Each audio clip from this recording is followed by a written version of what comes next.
अनुग्रहित इस सुंदर दिन में प्रभु यीशु मसीह के महान और पवित्र नाम में आप सभी को मेरा स्नेह वंदन।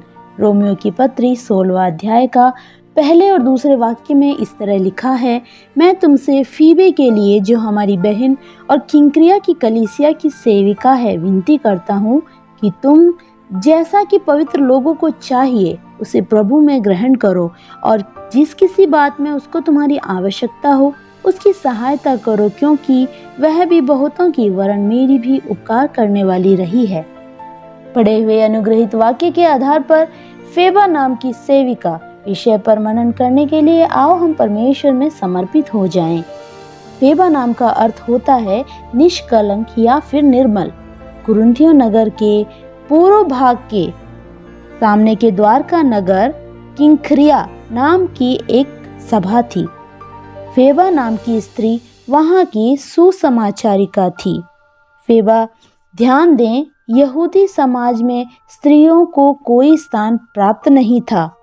ऐसे समय में फेबा सुसमाचार के लिए आगे आई और उसका बहुत फायदा भी हुआ।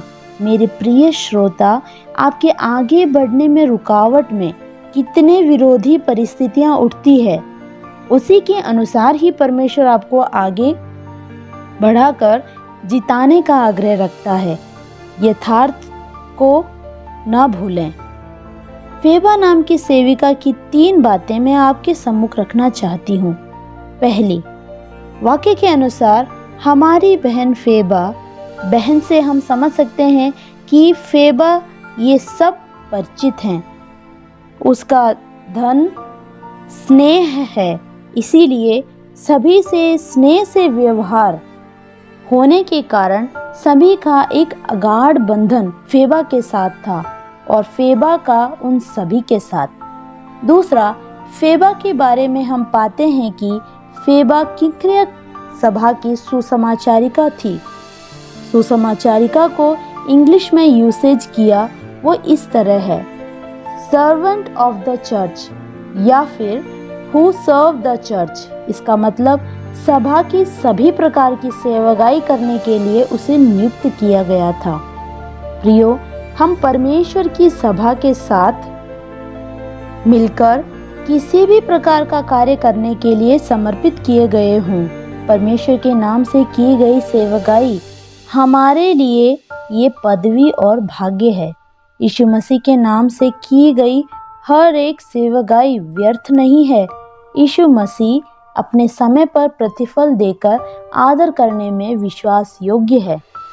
मेरे प्रिय श्रोता, यदि आप में से कोई भी किसी भी सेवकाई के लिए नियुक्त किए गए हों तो उसे विश्वास योग्यता के साथ पूर्ण करें। तीसरी बात हम जो फेबा से सीख सकते हैं वो है दूसरे वाक्य के अंतिम वाक्य में लिखा है, उसकी सहायता करो क्योंकि वह भी बहुतों की वरन मेरी भी उपकार करने वाली रही है। इसका मतलब वो सहायता करने वाली थी। किस प्रकार की सहायता फेबा ने की वो यहाँ नहीं लिखा हुआ। प्रियो, हमें हमारी बातों से, कार्यों से, समय से, धन से, इन सब से हम दूसरों को परमेश्वर के नाम से सहायता करने वाले हों। फेबा ने पौलुस को ही नहीं पर बहुतों की सहायता की है। इसका अर्थ कि सहायता करने का अवसर गंवाए बिना परमेश्वर के नाम में सहायता करती थी। इब्रानियों की पत्री 13वां अध्याय के पहले वाक्य में लिखा है, भाईचारे की प्रीति बनी रहे। हे परमेश्वर, यीशु मसीह की दासी या दास होना आज भी बहुत बड़ा पद है। मेरी सेवकाई करने वाला मेरे पीछे चले, मैं जहाँ बैठूंगा मेरी सेवकाई करने वाला वहाँ बैठेगा। मेरी सेवकाई करने वाले को मेरा पिता उसका मान रखेगा। यीशु के इन सब बातों को मानकर मिलने वाले अवसर आत्मा से परमेश्वर के नाम में परमेश्वर की सेवा करने वाले बने। आंखें बंद करें, प्रार्थना करें। पवित्र पिता, आपने जो जीवन काल दिया है वो केवल हमारे लिए जीने के लिए नहीं पर आपके लिए खड़े होकर जो काम आपने हमें सौंपा है उसे परमेश्वर के नाम में विश्वास योग्यता के साथ करने का बल इस वचन के मनन द्वारा मेरे सभी श्रोताओं को प्रदान करें। Have a blessed day.